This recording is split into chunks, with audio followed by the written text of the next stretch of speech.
Welcome to Desire. We look at the designs of one Italian master, Armani, a luxury cruise on the Queen Mary, drive in style in an Italian masterpiece, or just hang one on your wall. Whatever your heart's desire. But first, if you're contemplating a luxury stopover in London, you won't find many hotels as accommodating as the Landmark. Voted the city's best hotel by the London Tourist Board, this heavenly haven is one of the last great Victorian railway hotels, constructed during the golden age of the steam train. During the two world wars, it became a hospital and was bought by the present owners 10 years ago, when it was extensively renovated and refurbished. From a business perspective, the London Tourism Awards are vital. They don't just look at customer service and the things you see front of house. They look behind the scenes at how an organisation invests in its product, the staff training and development, how they try and gain repeat business. So it doesn't just look at the bedrooms and the furnishings, it looks at the whole organisation and the way it runs itself.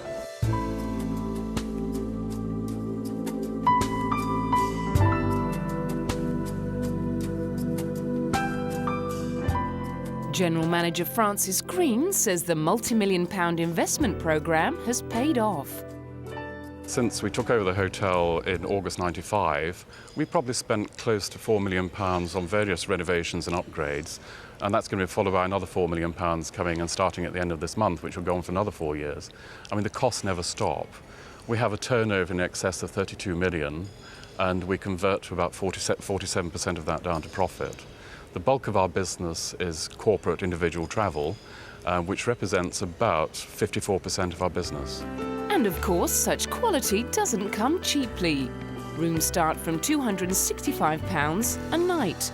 The presidential suite is over £1,200 per night, but you do get the most up-to-date fax machine. During your stay in the bustling metropolis, you might want to take time out to savour the sweet aroma of English perfumery Penhaligon's in Covent Garden. Steeped in tradition, Penhaligon's made a name for itself way back in the 1870s, as the creator of luxury perfumes and bathing products for the more discerning ladies and gentlemen of Victorian England. Today, it's most famous for producing one of Princess Diana's favourite scents, Bluebell, and it still produces quality scents, soaps and talcum powders to the same traditional recipes. Products perfumed with traditional scents such as violet, Elizabethan rose and lily of the valley are sold for anything between £6 and £125. Penhaligon's is unique. It's English. It's very, very luxurious and special in its packaging and design. We've always taken an approach that people would find us because ultimately people love something that's very unique and very special. And we have a global market of people who are fascinated and very, very loyal to Penhaligon's and will travel the ends of the earth to find it. Sticking to the 19th century blends which made the company successful 100 years ago is not a bad business strategy, but it can make a company look old-fashioned and out of date, which is why Penhaligon's has been careful to keep adding new products to its portfolio, a philosophy which has given the company a new generation of clients. While we want to hang on to our tradition of service, we're introducing a whole new range of fragrances that will appeal to a younger generation. The younger people still appreciate what we have to offer, but they want something that's much more appealing to their lifestyle, and that's what we hope to offer them. And if you can't get to London, don't despair. Michelle Stewart's mission for the future is to take Penhaligon's scents to the rest of the world. The company has plans to open more shops in the United States, the Far East, Russia and Europe.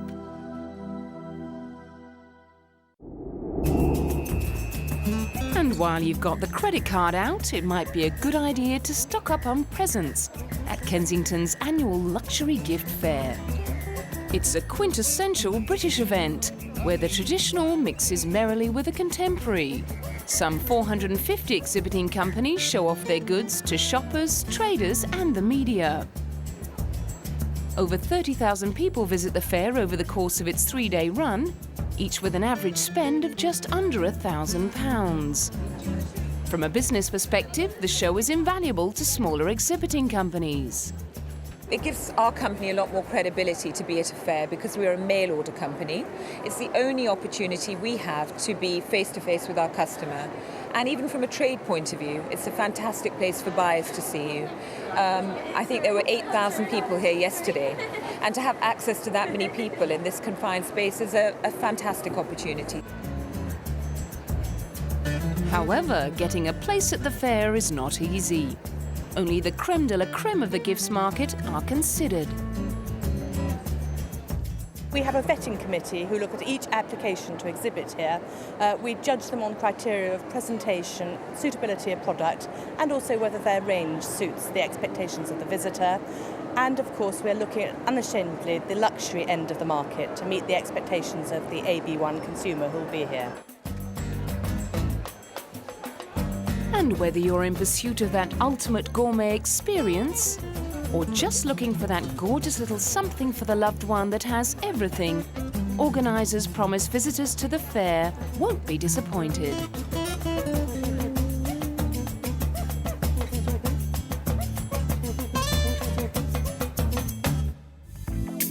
Coming up, Giorgio Armani.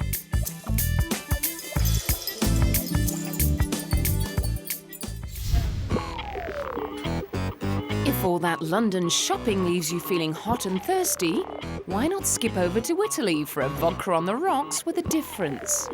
Based on the Ice Hotel in Sweden, Milan's Freeze Box offers a corner of Lapland near the Mediterranean, with ice glasses, an ice bar, ice tables, an ice sofa, even ice lights.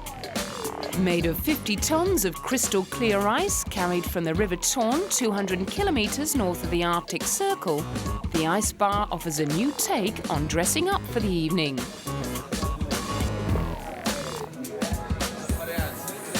The refrigerated room is kept at -5 degrees Celsius, and visitors will only be allowed to stay in for half an hour.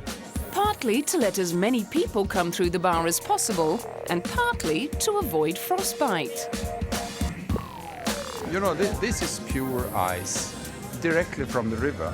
We are harvesting this ice in March every year, February, March.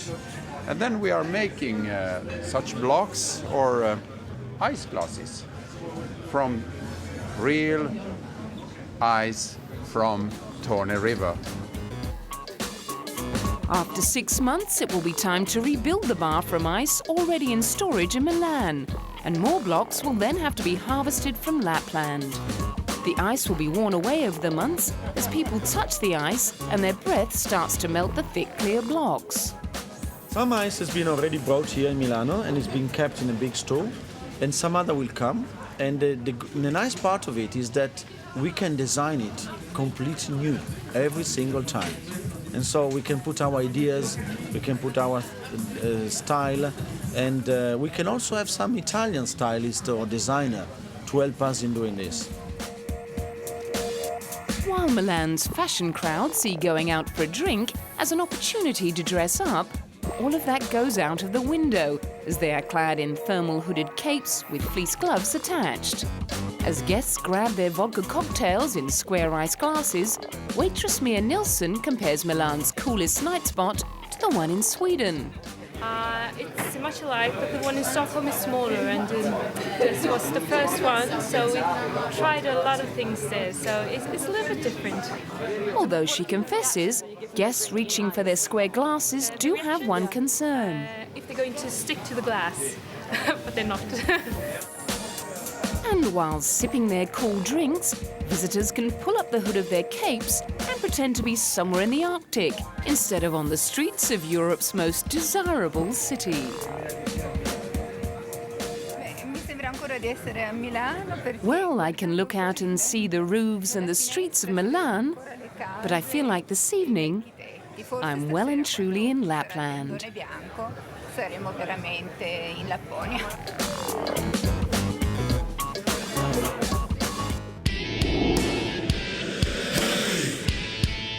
If If it weren't for the fact he couldn't stand the sight of blood, another of Italy's major attractions may well have ended up sewing stitches of a different kind.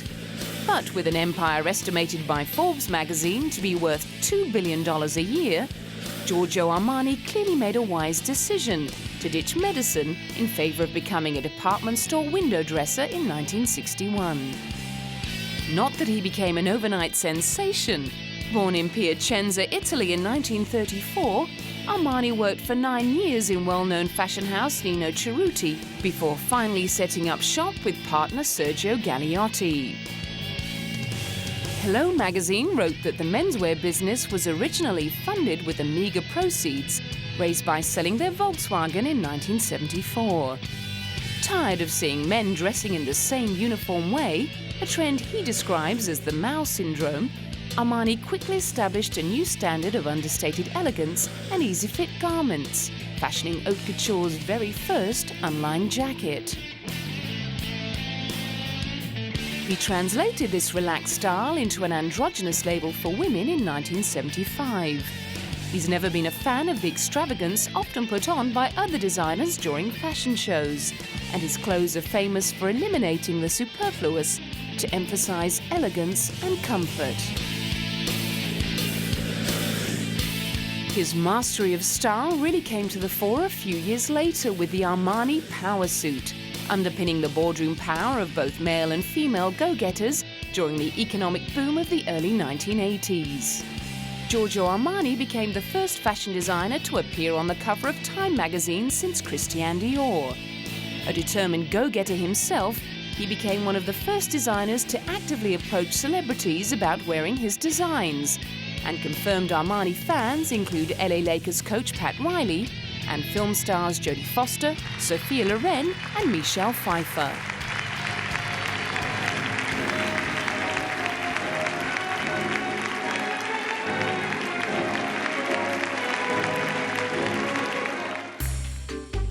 At a recent Armani retrospective at the Royal Academy of Arts in London, more than 500 of his garments were on display, many of which started life on the red carpet at the Oscars or in one of the many films and stage productions Armani has designed the costumes for. His impressive list of film credits include gangster classic The Untouchables, along with Cadillac Man, Stealing Beauty, Ransom and The Comfort of Strangers. He set a trend with Eddie Murphy's famous suit in 48 Hours, although he takes a dim view of the current passion for fads. Now everything is a trend, everything is mixed. Not even creators have a personality. Trend kills creativity, it kills personal research.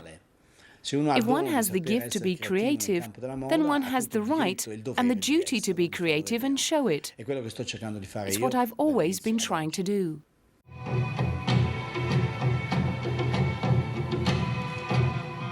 And he has no intention of retiring from the fashion forefront. No, io so che alla mia età molta gente è già in pensione, però la vedo molto triste la gente in pensione. I know that people of my age retire. I see retired people as very sad. I feel exactly as I did when I started. I've something left, because I have some more years. I'm more detached from things, more mature. My enthusiasm is the same every time as it was for my first collection. Now it's even worse, because then I could afford to make mistakes. If I go wrong today, everyone will be on me. Some are there waiting for it. It looks like they may be waiting for quite a while longer.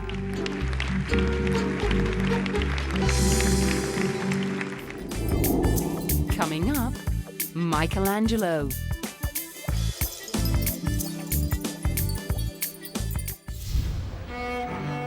From the finest haute couture of one Italian master to the priceless artwork of another.